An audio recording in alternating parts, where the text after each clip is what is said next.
प्रमेयिका जो होता है, आइए बताते हैं। यूक्लिड विभाजन प्रमेयिका का जो मानक रूप होता है वो होता है a बराबर बी क्यू प्लस आर।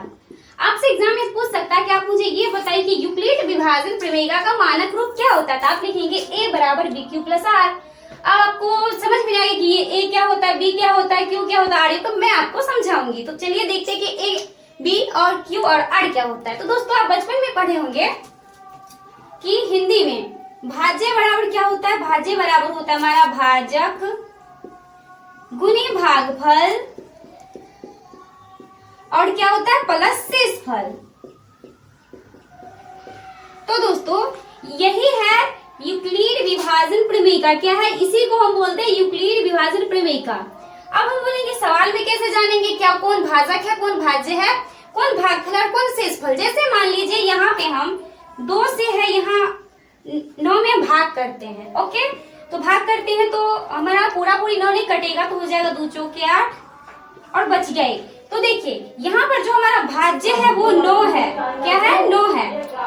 उसके बाद जो हमारा भाजक है वो हमारा 2 है और जो हमारा भागफल है वो 4 है। क्या है, भागफल वो हमारा क्या है, और जो नीचे बच गया जिसको हम बचपन में लिखते हैं शेषफल, तो नीचे जो बच गया वो हमारा शेषफल है, जिसको हम किससे डिनोट करते हैं, आर से, यानी कि रिमाइंडर।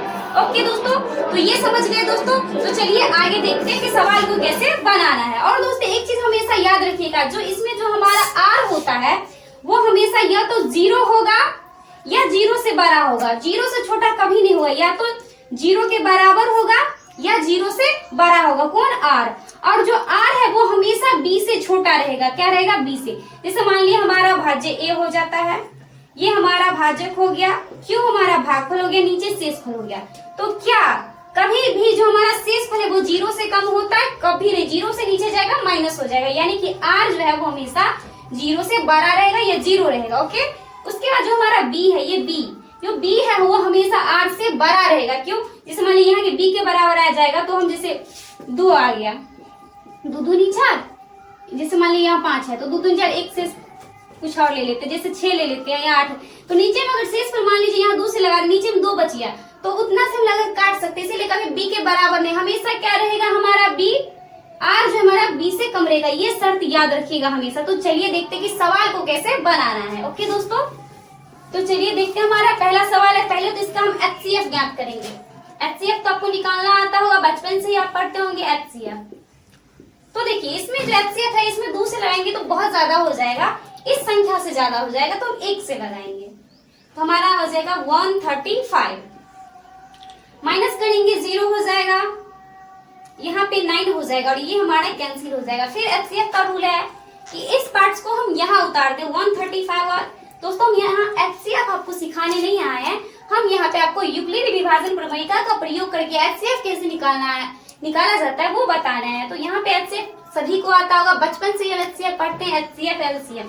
तो दोस्तों यहाँ पे देखिए 9 2 से कितना होता है, 180 हो गया, तो 2 से नहीं लगाएंगे, फिर यहाँ पे 1 से लगाएंगे, तो ये हमारा हो जाएगा यहाँ पे 90, फिर हो जाएगा 5 और यहाँ पे हमारा हो जाएगा 45। फिर इस 90 को हम यहाँ उतारेंगे तो हमारा 90 हो गया, और 45 दूना कितना होता है 90, यहाँ पे पूरा कट गया। और HCF में आंसर क्या लिखते थे बचपन में, जहाँ पे पूरा कट गया वही हमारा क्या होता था आंसर। लेकिन इसको ना हमको यूक्लिड विभाजन प्रमेयिका का प्रयोग करके दिखाना है। तो हम लिखेंगे, इस सवाल बना लेंगे और इस सवाल के नीचे से लिखेंगे। तो लेकिन मैं यहाँ पे लिखती हूँ फिर अब यूक्लिड विभाजन प्रमेयिका से क्या लिखेंगे, यूक्लिड विभाजन। देखिए आप यूक्लिड विभाजन प्रमेयिका बोले या एल्गोरिथम बोले, बात बराबर ही होता है। यहाँ लिख देंगे प्रमेयिका या एल्गोरिथम। क्या होता है हमारा a बराबर बी क्यू प्लस आर। तो दोस्तों यहाँ पे हमारा a कितना है 225, तो लिखेंगे 225 बराबर हमारा b कितना है 135, तो लिखेंगे 135। हमारा q कितना है 1, तो लिखेंगे 1। अब प्लस हमारा शेषफल कितना बचा 90, तो यहाँ लिख देंगे 90। अब ये खत्म हो गया, अब सेकेंड फेज में आएंगे, इसको छोड़ देंगे और यहाँ पे देखेंगे हमारा a कौन है 135 है, कौन है 135 बराबर, और हमारा जो b है वो कितना है 90। उसके बाद जो हमारा q हो गया वो हो गया 1 और हमारा शेषफल कितना हो गया 45। ओके, उसके बाद इसको छोड़ देंगे, फिर यहाँ देखेंगे तो यहाँ पे हमारा जो है a कितना हो गया 90 और जो हमारा b है वो कितना हो गया 45, q हो गया हमारा 2 और शेष पर हमारा हो गया 0। कितना हो गया 0। और जहां पे 0 होता है वही हमारा HCF का क्या होता है आंसर। तो यहाँ पे लिख देंगे HCF बराबर 45, दैट इज आंसर। तो दोस्तों वीडियो बहुत लंबा हो जाएगा, इसीलिए अगर आपको और वीडियो चाहिए, इसका नेक्स्ट वीडियो जो है, इसका जो नेक्स्ट सवाल है आपको नेक्स्ट वीडियो में मिल जाएगा। तो वीडियो कैसी लगी तो प्लीज कमेंट में जरूर बताइएगा, और अच्छी लगी तो प्लीज वीडियो को लाइक करके चैनल को सब्सक्राइब जरूर कर लीजिएगा। और लास्ट तक वीडियो देखने के लिए आपका दिल से धन्यवाद।